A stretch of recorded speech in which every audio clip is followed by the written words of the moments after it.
वैराग्य को बढ़ाइए, विवेक को जागृत रखिए, पुनः पुनः मनन करिए, ताकि मन निर्विचार और निर्विकल्प हो जाए। इसमें आप बेचैनी मत करिए। कभी कभी होता यह है कि कभी कभी ऐसा लगता है कि बड़ा मुश्किल है सब,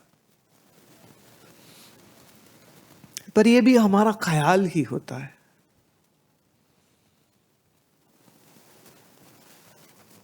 एक ख्याल है बस कि मुश्किल है। ख्याल है ये कि कैसे होगा कैसे होगा, सब तो पढ़ रहे हैं कर रहे हैं फिर भी नहीं हो रहा। मन की देखो स्थिति, वो बने ना बने, लेकिन स्वरूप से आप सच्चिदानंद हो और देह तुम हो नहीं। मन तुम्हारा माने न माने, मन स्थिर होए ना होए, मन निर्विकल्प होए ना होए, मन निर्विचार होए ना होए, कम से कम बुद्धि के तल पर उसको स्पष्ट कर लेना चाहिए, उसमें संशय ना हो। आप मान लो समाधि नहीं लग रही, किसी की नहीं लग रही ना, सही क्या हो गया? अब मन का ठेका लिया है तुमने। हम ये भी जिद क्यों कर रहे हैं कि मन ऐसा रहे? नहीं, जिद छोड़ दो, थोड़ा सा सहज रहो, थोड़ा सा खेलो। जैसे बच्चे बिना कारण, तुमने देखा कैसे उछलते रहते हैं, पेड़ के आसपास गोल गोल घूमते रहेंगे, हाँ, डॉल के साथ खेलते रहेंगे, बातें करते रहेंगे, बारिश आ जाए बारिश में खेलते रहेंगे, उल्टे सीधे हो जाएंगे। दूसरे कहेंगे अरे ऐसे मत करो, ऐसे मत, क्या कर रहे हो? मैं खेल रहा हूं। तो थोड़ा सा अब खेलना सीखो,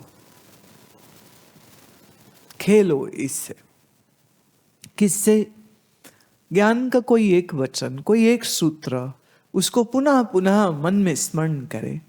कोई वेदांत का भजन है, कोई हमारा कहा शब्द है। एक कई बार ना बात कोई छोटी सी होती। एक तो मैं और कहानी कहती हूँ। कलकत्ते के पास बड़ा बाजार में एक राम बाबू रहते थे, मजिस्ट्रेट थे वो। दैनिक वो गंगा जी में स्नान करने के लिए लंबा चल के जाते और फिर अपनी नित्य की तैयारी करके और फिर कोर्ट जाते थे। बहुत साधक, बहुत भजनीक थे वो, उनका रोज का नियम था। तो सुबह सुबह ही वो, अभी मुंह अंधेरा है तो घर से निकले और कोई माँ अपने घर के अंदर अपने सोए बच्चे को जगा रही है और उस घर की खिड़कियां खुली हैं, बाकी कोई शोर शराबा नहीं है। तो स्त्री की आवाज बड़ी स्पष्ट उनको सुनाई देती है और वो कहती है, ए राजा बाबू उठ जाओ, ए राजा बाबू उठ जाओ, कब तक सोते रहोगे? ए राजा बाबू उठ जाओ, ए बाबू उठ जाओ। अम्मा उठा रही है। अब वो स्त्री तो अपने बच्चे को उठा रही है।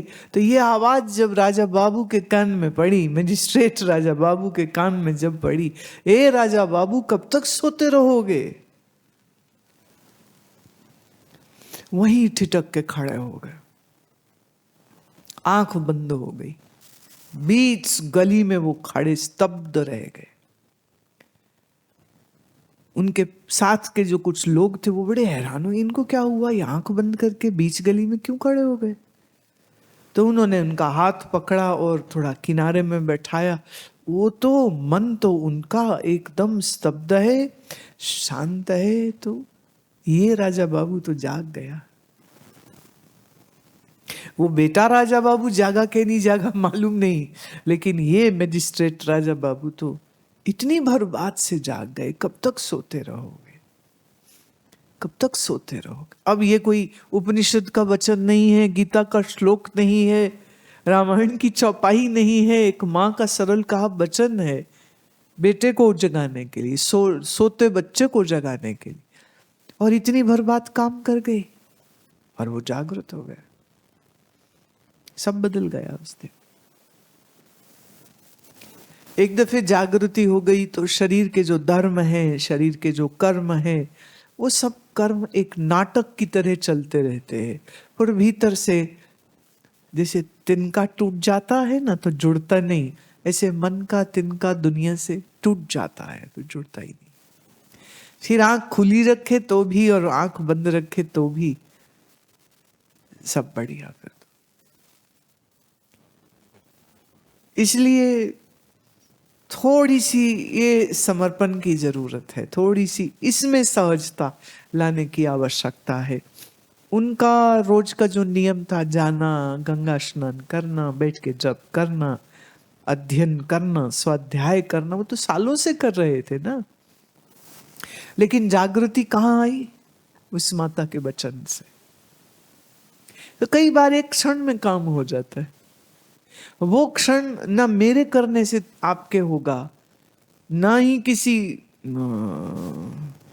ये एक रहस्य है। मतलब कब ये घड़ी आ जाती है, किस घड़ी में ये कौन सा ऐसा अद्भुत क्षण होता है जहां ना जैसे सो रहे थे, बुरा सपना देख रहे थे, हाय तौबा मची हुई थी, हाय मर गए, मगरमच्छ है, सांप है, पानी है, डूब रहे हैं, क्या है क्या है क्या है, इतने आंख खुल गई। अब आंख खुल गई तो वो मगरमच्छ और वो सांप, उन सबको मार भगाने के लिए क्या कुछ अलग से करना पड़ेगा? अब क्या,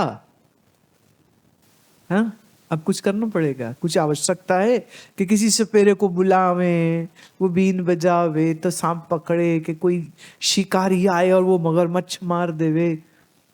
अरे कुछ भी नहीं। नींद टूट गई, आंख खुल गई, अब बात ही खत्म बस। तो जैसे सपना रैन का, तैसो ए संसार।